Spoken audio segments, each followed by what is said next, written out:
Of 3/4 over Hoboken. Lead Faden is down on the inside and covered by Datey Test going up easily there with a mouth wide open. 3 deep getting. In the middle is Badge of Courage being niggled at coming along to the 400. Down on the inside searching for a clear run. Spangled Impact. That run coming here as White comes off the fence with Lead Faden and further back behind them getting at the 300 and the Baldy faced. Hoboken races up, goes to the front. Spangled Impact gets into the clear. Lead Faden can't win and Datey Test is winding up. It's Hoboken with 100 left to go. Datey Test trying to haul it in with Spangled Impact, but Hoboken's going to hold them, and Hoboken's won it a long neck. Datey Test close for third. Gadding got very busy late in the race to join Spangled Impact, and deeper out Fairy Whisper. Badge of Courage. Leap Faden raced very flat in the home straight and beat 2 home, and they included Speedy Ladiddy, and back last all the way was Universal Fancy. Well, Hoboken number 8 wins for Neville and Chris Parnham. 17.80 and 4.30 on the tote. $31 it went up on track. Late in betting, very late, it came into $21. So some punters expected a run from Hoboken, and it's got there. Datey Test rallied late. Looked as though Hoboken was going to hold it comfortably, and did in the end, but Datey Test got closer, and Gadding has flashed home for third, 8, 1 and 4. Really good performance there by Hoboken, as I mentioned in the preview. Had been well supported, but had been beaten at midweek and at Northam as well. So the form lines were definitely questionable. Interesting race at the start with the way they all wanted to push forward, but a strong performance and a really good ride by Chris Parnham. One of the 3 horses that were $10 plus managed to get the job done for punters. Wasn't an enormous performance as well from Dainty Tess from the Dan Morton run, 3 wide the trip. She just doesn't know how to give up. A fantastic performance, but Hoboken second at a Northern race last start. Hard to have, but well done if you found him. Gee, they left the money in the bag with Badge of Courage. It was one of the first ones back, but it started to drift out again, and then late it was crunched into $4 and didn't give a yelp in the home straight. Was just behind Leet Faden when they turned, and Leet Faden couldn't go on with it. No, it was interesting to see that they just couldn't run on there. Okay, here's Lucy Warwick with Chris Parnham. He breaks his maiden today, Chris. He jumped the gates great, got to a beautiful spot. Were you confident at the top of the straight? I was actually. Thought going into it that the race might be a bit strong for him, but he got a lovely run outside the leader, relaxed perfect, and when I asked him to quicken up, he quickened up quicker than I expected. So I wrapped to get a win for Dad and all the owners. I'm sure. Any others today that you like? I got one more, he or she in the Kingston Town, so... Look forward to seeing you then. Well done, Chris. Thanks, Lise.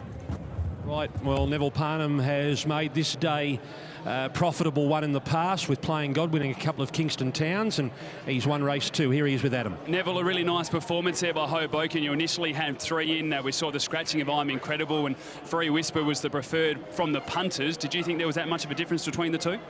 Oh, to be honest, I probably did think the same. The Fairy Whisper on a run last week, perhaps she would be the better of the 2 horses that I had in, and this horse has been shown a lot of ability throughout his life, but he's just been just a bit too fresh and wanting to run a bit hard and run through the bridle in his races and wanting to lead. And we've stepped up his work a bit since his last run and trying to knock the edge off him in fraction, and we just asked Chris to come out a little bit neutral, which didn't quite work because he flew the gates, and but with one sort of kicking up on his inside, it gave him the opportunity to sit outside it, and from there he travelled well into the corner and he led down really well. Brilliant performance there, Hoboken taking out race number 2 here, Greg.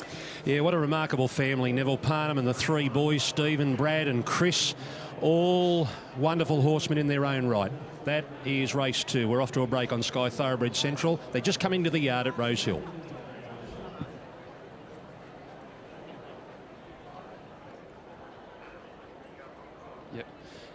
We'll continue our chat with Neville Parnham and just chat about Hoboken and the nice performance there. And Neville, I guess it makes it a little bit interesting now because you go from a Northern maiden, an all-age maiden, where probably disappointed not to get the job done, but now you've beaten some genuine Saturday gallopers or ones that have been in listed races as well. So that map moving forward looks a little bit different. Oh, for sure. I mean, he's always shown lots of promise for us. So, we've probably expected a win prior to this, but as I said earlier, he's just been too aggressive and wanted to really run through the bridle. So, if he can, keep the work up to him, and now that he's learning how to race, and finish off like that, there's probably a win or 2 more in him. The ride from Chris as well, he was able to get to the front. There was that pressure through the early stages, but really keep the galloper relaxed throughout. Yeah, look, he didn't lead. He sat outside the leader, but he was actually relaxed in that position.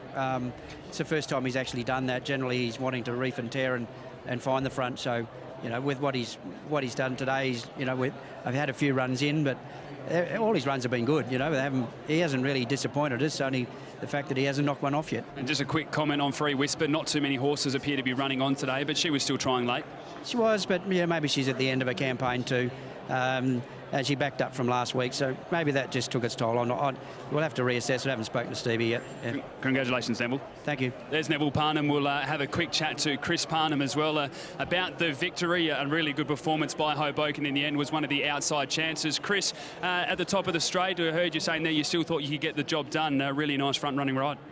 Yeah, we had a lovely run outside the leader, and he was good enough to kick strong on the straight, and he's had plenty of racing now, so just probably with the maturity he's got now, he's good enough to win these type of races. In the previous races, had to do it all out in front, but as you said, sitting outside the leader today just seemed to relax a little bit more.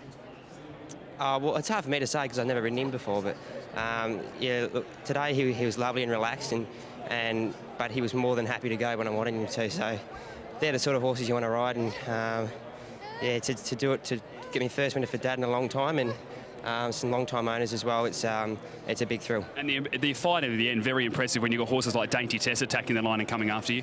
Yeah, I mean, I was probably just sitting there waiting to get run over, but to his credit, he really fought strong in a quality race. The Kingston Town coming up a little bit later, mate, so you've hopped off the Cerise and White. You ride he or she today. Confident about your chances? Oh, as confident as he can be. He's drawn a bit awkward, and he's probably not in the best form he has been in before, so if he gets the right run and everything goes his way, we know he's got the ability to win the sort of race like this. So I'm hoping that can happen, and he'll be right there at the finish. Great to see you get a win for Dad, mate, and these owners as well. Congratulations. Thanks, Adam. There's Chris Parnham, jockey of Hoboken.